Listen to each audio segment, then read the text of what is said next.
Welcome to this short video on the geometry of the minimum variance portfolio.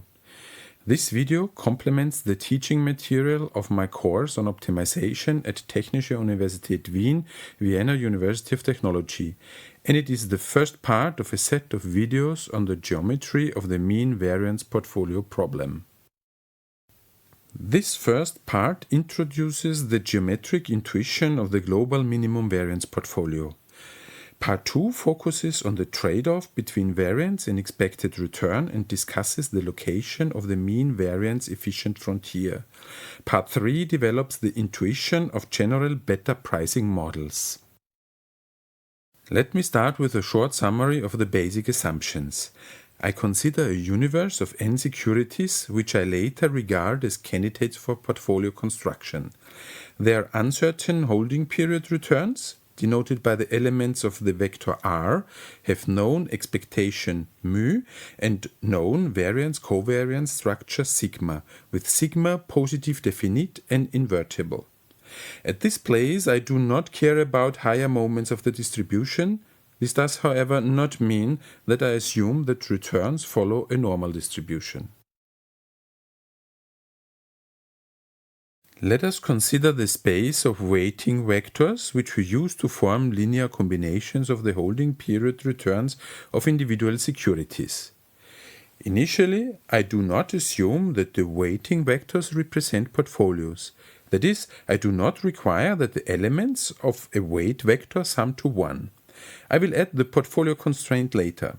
At this point, I only care about the properties of linear combinations of returns and therefore call the vector W simply a combination of returns to underline that we need to use some care to interpret the weighted sum of returns.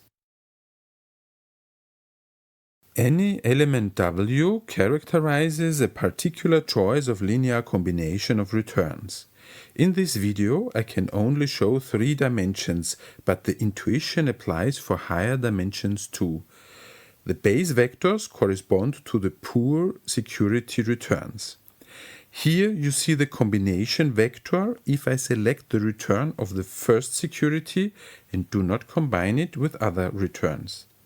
Mixing returns leads to vectors different from the poor base returns.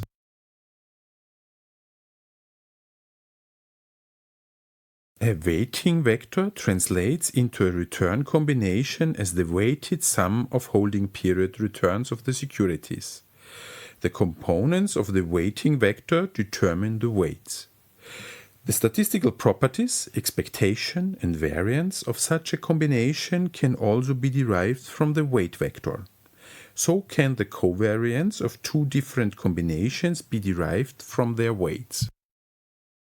The key to the geometric intuition I will present here is the fact that the covariance introduces an inner product or scalar product on the space of weight vectors. This means it defines a norm or length and also a concept of orthogonality. The standard inner product has the Euclidean length as its norm. The norm of a weight vector defined by the covariance is the standard deviation of the weighted return. That means the square root of its variance. If the standard inner product of 2 vectors equals 0, then these vectors are orthogonal. It means the angle enclosed by these vectors is a Euclidean right angle. I use the small square to indicate the Euclidean right angle between vectors. If the inner product defined by the covariance of 2 weighting vectors equals 0, we also call them orthogonal. Orthogonality on weight vectors implies that the corresponding return combinations are uncorrelated. I indicate covariance orthogonality by an arc of a circle. Statistical properties of linear combinations of returns can easily be deduced from geometric properties of the weighting vectors. Our intuition regarding the inner product on the Euclidean space can easily be translated to the inner product on weighting vectors. orthogonal projections and orthogonal decompositions, the idea of minimum distance, etc., work in the same way. Let me first talk about the location of all combinations with equal norm. That is the location of all weighting vectors that correspond to return combinations with equal standard deviation, or equivalently with equal variance. The vector W1 is the poor investment in the third security. If the second security has higher return variance than the first, we must take a smaller position in the second security to have equal variance. If the first security has lower return variance than the third, we can take a larger position in the first to have the same variance. But we want to consider also other combinations which are not poor investments in only one single security. The location of all combinations with equal variance, the isovariant surface, is an ellipsoid. If W is a general weighting vector which is located at the W1 isovariant surface, then it has exactly the same variance as the combination defined by W1. Comparing isovariance ellipsoids for different levels of variance, the isoellipsoid corresponding to lower variance is completely enclosed in the ellipsoid which corresponds to larger variance.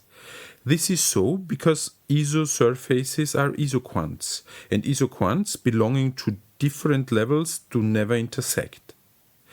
Let us consider a shorter vector W1, that is a combination with lower variance.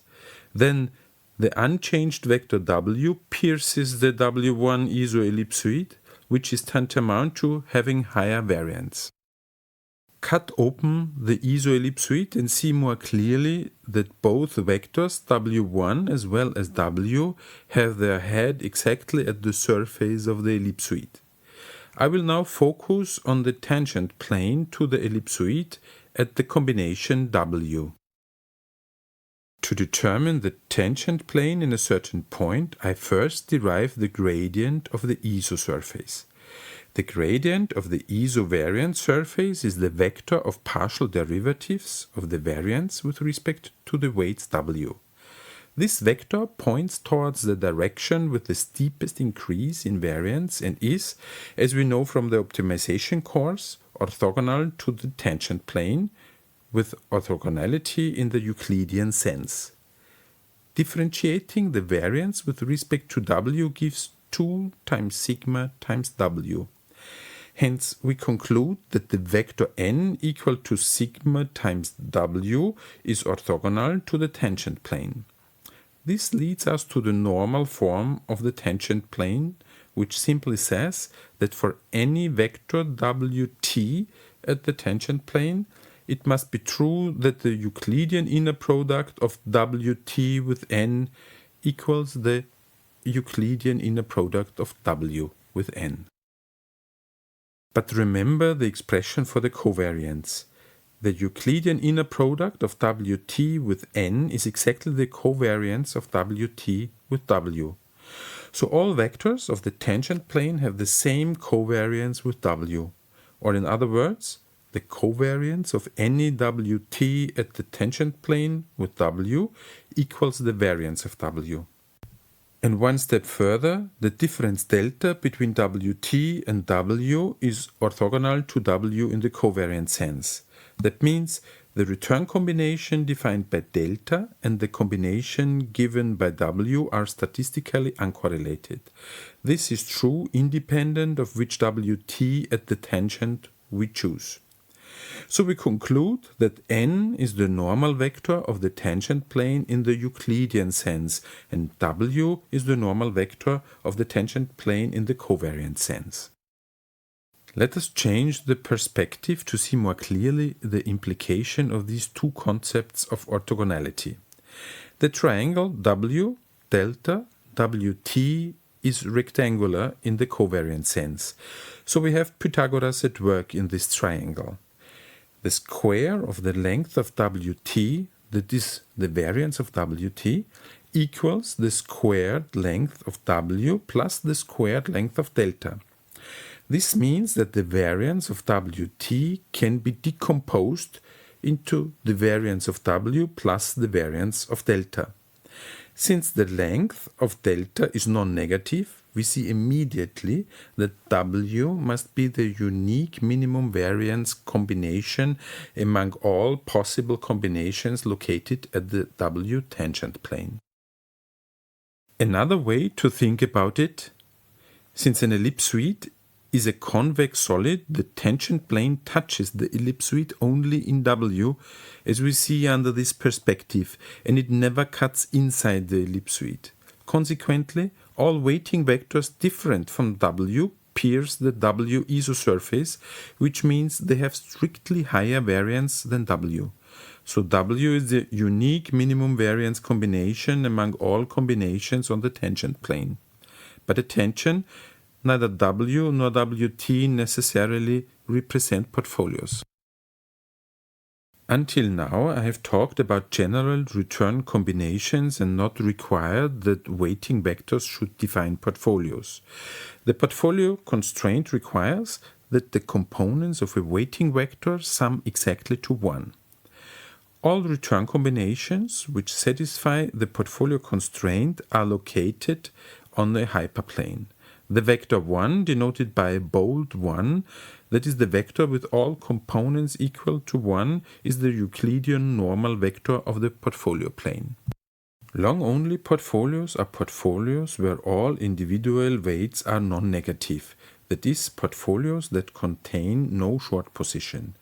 Geometrically, all long-only portfolios are located in a polyhedron with the poor investments as the vertices. In the three-dimensional illustration I present here, the long-only portfolios are located inside the sketched triangle. From now on, I do only talk about portfolios, return combinations at the portfolio plane. The linear combination implied by a weighting vector at the portfolio plane is the holding period return of a portfolio with securities weighted according to the components of the portfolio vector. For combination vectors not at the portfolio plane, the interpretation is not so straightforward. Let us take the portfolio W illustrated. The corresponding isovariance ellipsoid intersects the portfolio plane. Cut it open and look inside. We see that the intersection of the iso-ellipsoid defined by W with the portfolio plane is again an ellipsoid, but with a dimension reduced by 1. All portfolios at the intersection have the same length as W, the same return standard deviation, and thus the same return variance. Iso-ellipsoids associated with lower variance are strictly contained in the W ellipsoid. Consequently, all portfolios enclosed by the intersection of the W isosurface and the portfolio plane have lower return variance than the portfolio W. I highlight the area of portfolios with lower variance in green color. The higher a portfolio's variance, the larger the green area. Searching for the global minimum variance portfolio means searching for the shortest possible portfolio vector, where the length is derived from the inner product defined by the covariance. That means we look for the portfolio for which the green area, the interior of the intersection of the isosurface with the portfolio plane, completely vanishes. Then the portfolio is not dominated by other portfolios with lower variance. Consider portfolios along an arbitrary path indicated in orange color in the illustration. Moving towards lower variance, the iso-ellipsoid becomes smaller, and so does the green ellipsoid at the portfolio plane. At the global minimum variance portfolio, the isosurface just touches the portfolio plane. That means at the minimum variance portfolio, the portfolio plane coincides with the tangent plane. Moving to higher portfolio variance increases the intersection area again. Thus, The global minimum variance portfolio is the center of all isoellipsoids that arise from an intersection of the isosurface with the portfolio plane. I want to be a little more formal and consider a tangent plane at a point different from the global minimum variance portfolio. To get a better intuition, let us change the perspective. We see the vector bold 1, which is the normal vector of the portfolio plane. N is the normal vector of the tangent plane in the portfolio W. Recall the first order condition of the Lagrange problem discussed in the course. It states that in the optimum the gradient of the objective function must be a multiple of the gradient of the portfolio constraint. That is, it requires that n and 1 are parallel. Or in other words, we look for a vector of portfolio weights that has the portfolio plane as its iso-variance tangent plane. Now move step by step towards the global minimum variance portfolio. The shortest W vector is the one that is orthogonal to the portfolio plane. Both length and orthogonality are not in the Euclidean sense, but derived from the covariance matrix of security returns. Please look at the insert in the upper right corner to see how easy now the derivation of the mathematical expression for the minimum variance portfolio is. If the one vector is proportional to n, multiplying the second equation with the inverse covariance matrix from the left results in the statement that the weights of the global minimum variance portfolio must be proportional to the product of sigma inverse and the 1 vector. The fact that WGMV is a portfolio and so weights must sum to 1 uniquely determines the weights of the global minimum variance portfolio. All properties which we derived for the iso-variance tangent plane now apply for the global minimum variance portfolio and the portfolio plane. Take an arbitrary portfolio W and decompose it into two components, the global minimum variance portfolio and the residual portfolio transaction delta. Then the return of the global minimum variance portfolio and the return contribution of the transaction delta are uncorrelated. This is independent of the choice of W. WGMV is orthogonal to the portfolio plane in the covariance sense. If we take two arbitrary portfolios W1 and W2, then the transaction delta between these portfolios is also orthogonal, uncorrelated, to the weighting vector of the global minimum variance portfolio.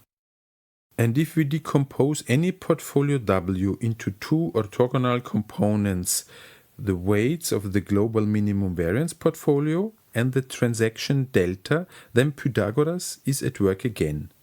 The squared length of W equals the squared length of the global minimum variance portfolio plus the squared length of delta. So all portfolios share a common component of variance, the variance of WGMV. Comparing portfolio variance means simply comparing their distance from the global minimum variance portfolio. Finally, I talk about projections, a concept that I will heavily use in the following parts of this series of videos, when I will focus on the geometry of the efficient frontier and on better pricing models. Here I only mention the observation that the orthogonal projection of any portfolio onto WGMV results in the global minimum variance portfolio itself. Since WGMV is orthogonal to all portfolio transactions delta, it is a common component of all portfolios if we use it as part of a basis of the space of portfolio weights. Thanks for watching this video on the geometry of the minimum variance portfolio. There is more teaching material on my website, in particular 2 further videos on the efficient frontier and on better pricing models.